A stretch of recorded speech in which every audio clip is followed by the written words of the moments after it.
Capítulo 19. En la época en que no había rey en Israel, un levita que vivía en una zona remota de la región montañosa de Efraín tomó como concubina a una mujer de Belén de Judá, pero ella le fue infiel y lo dejó, volviéndose a la casa de su padre en Belén de Judá. Había estado allí 4 meses cuando su esposo fue a verla para convencerla de que regresara. Con él llevó a un criado suyo y 2 asnos. Ella lo hizo pasar a la casa de su propio padre, quien se alegró mucho de verlo. Su suegro, padre de la muchacha, lo convenció de que se quedara, y él se quedó con él 3 días, comiendo, bebiendo y durmiendo allí. Al 4.º día madrugaron y él se dispuso a salir, pero el padre de la muchacha le dijo a su yerno: «Repón tus fuerzas con algo de comida, luego podrás irte». Así que se sentaron a comer y a beber los 2 juntos. Después el padre de la muchacha le pidió: «Por favor, quédate esta noche para pasarla bien». Cuando el levita se levantó para irse, su suegro le insistió de tal manera que se vio obligado a quedarse allí esa noche. Al 5.º día madrugó para irse, pero el padre de la muchacha le dijo: «Repón tus fuerzas, espera hasta la tarde». Así que los 2 comieron juntos. Cuando el hombre se levantó para irse con su concubina y su criado, su suegro, que era el padre de la muchacha, le dijo: «Mira, está a punto de oscurecer y el día ya se termina. Pasa aquí la noche, quédate para pasarla bien. Mañana podrás madrugar y emprender tu camino a casa». No queriendo quedarse otra noche, el hombre salió y partió rumbo a Jebús, es decir, Jerusalén, con sus 2 asnos ensillados y su concubina. Cuando estaban cerca de Jebús y ya era casi de noche, el criado le dijo a su amo: «Vamos, desviémonos hacia esta ciudad de los jebuseos y pasemos la noche en ella». Pero su amo le replicó: «No nos desviaremos para entrar en una ciudad extranjera cuyo pueblo no sea israelita. Seguiremos hasta Gibeá». Luego añadió: «Ven, tratemos de acercarnos a Gibeá o Ramá y pasemos la noche en uno de esos lugares». Así que siguieron de largo y al ponerse el sol estaban frente a Gibeá de Benjamín. Entonces se desviaron para pasar la noche en Gibeá. El hombre fue y se sentó en la plaza de la ciudad, pero nadie les ofreció alojamiento para pasar la noche. Aquella noche volvía de trabajar en el campo un anciano de la región montañosa de Efraín, que vivía en Gibeá como forastero, pues los hombres del lugar eran benjaminitas. Cuando el anciano miró y vio en la plaza de la ciudad al viajero, le preguntó: «¿A dónde vas? ¿De dónde vienes?». El viajero le respondió: «Estamos de paso, venimos de Belén de Judá y vamos a una zona remota de la región montañosa de Efraín, donde yo vivo. He estado en Belén de Judá y ahora me dirijo a la casa del Señor, pero nadie me ha ofrecido alojamiento. Tenemos paja y forraje para nuestros asnos, y también pan y vino para mí y para tu sierva, y para el joven que está conmigo. No nos hace falta nada. En mi casa serás bienvenido», dijo el anciano. «Yo me encargo de todo lo que necesites, pero no pases la noche en la plaza». Así que lo llevó a su casa y dio de comer a sus asnos, y después de lavarse los pies, comieron y bebieron. Mientras pasaban un momento agradable, algunos hombres perversos de la ciudad rodearon la casa. Golpeando la puerta, le gritaban al anciano dueño de la casa: «Saca al hombre que llegó a tu casa. Queremos tener relaciones sexuales con él». El dueño de la casa salió y les dijo: «No, hermanos míos, no sean tan viles, pues este hombre es mi huésped. No cometan con él tal infamia. Miren, aquí está mi hija, que todavía es virgen, y la concubina de este hombre. Las voy a sacar ahora para que las usen y hagan con ellas lo que bien les parezca. Pero con este hombre no cometan tal infamia». Aquellos perversos no quisieron hacerle caso, así que el levita tomó a su concubina y la echó a la calle. Los hombres la violaron y la ultrajaron toda la noche hasta el amanecer. Ya en la madrugada la dejaron ir. Despuntaba el alba cuando la mujer volvió y se desplomó a la entrada de la casa donde estaba hospedado su marido. Allí se quedó hasta que amaneció. Cuando por la mañana su marido se levantó y abrió la puerta de la casa, dispuesto a seguir su camino, vio allí a su concubina tendida a la entrada de la casa y con las manos en el umbral. «Levántate, vámonos», le dijo, pero no obtuvo respuesta. Entonces el hombre la puso sobre su asno y partió hacia su casa. Cuando llegó a su casa, tomó un cuchillo y descuartizó a su concubina en 12 pedazos, después de lo cual distribuyó los pedazos por todas las regiones de Israel. Todo el que veía esto decía: nunca se ha visto ni se ha hecho semejante cosa desde el día que los israelitas salieron de la tierra de Egipto. Piensen en esto, considérenlo y díganos qué hacer. Capítulo 20. Todos los israelitas, desde Dan hasta Beerseba, incluso los de la tierra de Galaad, salieron como un solo hombre y se reunieron ante el Señor en Mizpa. Los jefes de todo el pueblo, es decir, de todas las tribus de Israel, tomaron sus puestos en la asamblea del pueblo de Dios. Eran 400,000 soldados armados con espadas. A su vez, los de la tribu de Benjamín se enteraron de que los israelitas habían subido a Mizpa. Entonces los israelitas le dijeron al levita: «Cuéntanos cómo sucedió esta infamia». El levita, esposo de la mujer asesinada, respondió: «Mi concubina y yo llegamos a Gibeá de Benjamín para pasar la noche. Durante la noche los hombres de Gibeá se levantaron contra mí y rodearon la casa, con la intención de matarme. Luego violaron a mi concubina de tal manera que murió. Entonces la tomé, la corté en pedazos y envié un pedazo a cada tribu en el territorio israelita, porque esa gente cometió un acto depravado e infame en Israel. Ahora todos ustedes israelitas opinen y tomen una decisión aquí mismo». Todo el pueblo se levantó como un solo hombre y dijo: «Ninguno de nosotros volverá a su carpa, nadie regresará a su casa, y esto es lo que haremos ahora a Gibeá. Echaremos suertes para ver quiénes subirán contra ella. De entre todas las tribus de Israel, tomaremos a 10 hombres de cada 100, a 100 de cada 1000 y a 1000 de cada 10,000, para conseguir provisiones para el ejército. Cuando el ejército llegue a Gibeá de Benjamín, les dará su merecido por toda la infamia cometida en Israel». Así que todos los israelitas, como un solo hombre, unieron sus fuerzas para atacar la ciudad. Las tribus de Israel enviaron mensajeros por toda la tribu de Benjamín, diciendo: «¿Qué les parece este crimen que se cometió entre ustedes? Entreguen ahora a esos malvados de Gibeá, para que los matemos y eliminemos así la maldad en Israel».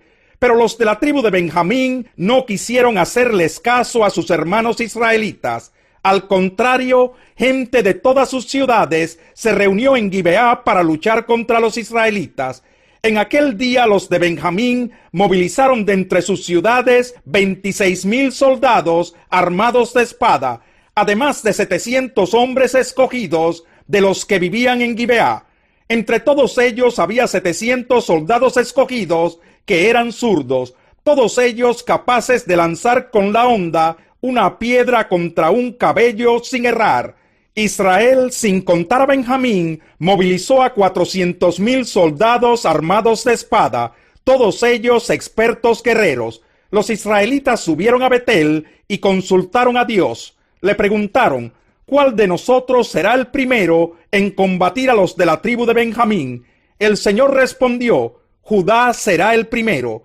Los israelitas se levantaron temprano y acamparon frente a Gibeá. Salieron a luchar contra los de Benjamín y frente a Gibeá se dispusieron contra ellos en orden de batalla. Pero los de Benjamín salieron de Gibeá y abatieron aquel día a 22,000 israelitas en el campo de batalla. Los israelitas se animaron unos a otros y volvieron a presentar batalla donde se habían apostado el primer día, pues habían subido a llorar en presencia del Señor hasta el anochecer, y le habían consultado: «¿Debemos subir y volver a luchar contra los de Benjamín, nuestros hermanos?» Y el Señor les había contestado: «Suban contra ellos». Fue así como los israelitas se acercaron a Benjamín el segundo día. Los de Benjamín salieron de Gibeá para combatirlos, abatiendo esta vez a 18,000 israelitas más, todos ellos armados con espadas. Entonces los israelitas con todo el pueblo subieron a Betel. y allí se sentaron y lloraron en presencia del Señor. Ayunaron aquel día hasta el anochecer y presentaron al Señor holocaustos y sacrificios de comunión. Después consultaron al Señor, pues en aquel tiempo estaba allí el arca del pacto de Dios, y Finés, hijo de Eleazar y nieto de Aarón, ministraba delante de ella. Preguntaron: ¿debemos subir y volver a luchar contra los de Benjamín, nuestros hermanos, o nos retiramos? El Señor respondió: suban, porque mañana los entregaré en sus manos. Israel tendió una emboscada alrededor de Gibeá. Al tercer día subieron contra los de Benjamín y se pusieron en orden de batalla contra Gibeá, como lo habían hecho antes. Los de Benjamín salieron a su encuentro y se vieron obligados a alejarse de la ciudad. Comenzaron a causar bajas entre los israelitas, como en las ocasiones anteriores, y alcanzaron a matar a unos 30 hombres en el campo abierto y por el camino que lleva a Betel, y también por el que lleva a Gibeá. Los benjaminitas decían: los estamos derrotando como antes, pero los israelitas decían: huyamos para que se alejen de la ciudad hasta los caminos. De pronto, los israelitas cambiaron de táctica y presentaron batalla en Baal Tamar, y los israelitas que estaban emboscados salieron a atacar al oeste de Gibeá. 10,000 de los mejores guerreros de Israel lanzaron un ataque frontal contra Gibeá, y fue tan intenso el combate que los benjaminitas no se dieron cuenta de que la calamidad se les venía encima. El Señor derrotó a Benjamín delante de Israel, y aquel día los israelitas mataron a 25,100 hombres de la tribu de Benjamín, todos ellos armados con espadas. Allí los de Benjamín cayeron en cuenta de que habían sido vencidos. Los hombres de Israel habían cedido terreno delante de Benjamín, porque confiaban en la emboscada que habían tendido contra Gibeá. De repente los hombres que habían estado emboscados asaltaron a Gibeá, se desplegaron y mataron a filo de espada a todos los habitantes de la ciudad. Los israelitas habían acordado con los que estaban emboscados que cuando éstos levantaran una gran nube de humo desde la ciudad, los hombres de Israel volverían a la batalla. Cuando los de Benjamín comenzaron a causar bajas entre los israelitas, matando a unos 30, se decían: los estamos derrotando como en la primera batalla. Pero cuando la columna de humo comenzó a levantarse de la ciudad, los de Benjamín se dieron vuelta y vieron que el fuego de la ciudad entera subía al cielo. En ese momento atacaron los israelitas, y los hombres de Benjamín se aterrorizaron al darse cuenta de que la calamidad se les venía encima. Así que huyeron ante los israelitas por el camino del desierto, pero no pudieron escapar de la batalla, pues a los que salían de las ciudades los abatieron allí. Rodearon a los de Benjamín, los persiguieron y los aplastaron con facilidad en las inmediaciones de Gibeá hacia el lado oriental. Cayeron 18,000 de la tribu de Benjamín, todos ellos guerreros valientes. Cuando se volvieron y huyeron hacia el desierto, a la peña de Rimón, los israelitas abatieron a 5,000 hombres junto a los caminos. Continuaron persiguiéndolos hasta Gidón y mataron a 2,000 más. Aquel día cayeron en combate 25,000 soldados benjaminitas, armados con espada, todos ellos guerreros valientes. Pero 600 hombres se volvieron y huyeron por el desierto hasta la peña de Rimón, donde permanecieron 4 meses. Los israelitas se volvieron contra los de Benjamín y mataron a filo de espada a los habitantes de todas las ciudades, incluso a los animales, y destrozaron todo lo que encontraron a su paso. También les prendieron fuego a todas las ciudades.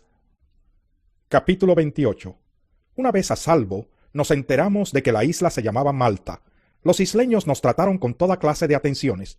Encendieron una fogata y nos invitaron a acercarnos, porque estaba lloviendo y hacía frío. Sucedió que Pablo recogió un montón de leña y la estaba echando al fuego cuando una víbora que huía del calor se le prendió en la mano. Al ver la serpiente colgada de la mano de Pablo, los isleños se pusieron a comentar entre sí: sin duda este hombre es un asesino, porque aunque se salvó del mar, la justicia divina no va a consentir que siga con vida. Pero Pablo sacudió la mano y la serpiente cayó en el fuego, y él no sufrió ningún daño. La gente esperaba que se hinchara o cayera muerto de repente, pero después de esperar un buen rato y de ver que nada extraño le sucedía, cambiaron de parecer y decían que era un dios. Cerca de allí había una finca que pertenecía a Publio, el funcionario principal de la isla. Este nos recibió en su casa con amabilidad y nos hospedó durante 3 días. El padre de Publio estaba en cama, enfermo con fiebre y disentería. Pablo entró a verlo y después de orar le impuso las manos y lo sanó. Como consecuencia de esto, los demás enfermos de la isla también acudían y eran sanados. Nos colmaron de muchas atenciones y nos proveyeron de todo lo necesario para el viaje. Al cabo de 3 meses en la isla, zarpamos en un barco que había invernado allí. Era una nave de Alejandría que tenía por insignia a los dioses Dioscuros. Hicimos escala en Siracusa, donde nos quedamos 3 días. Desde allí navegamos bordeando la costa y llegamos a Regio.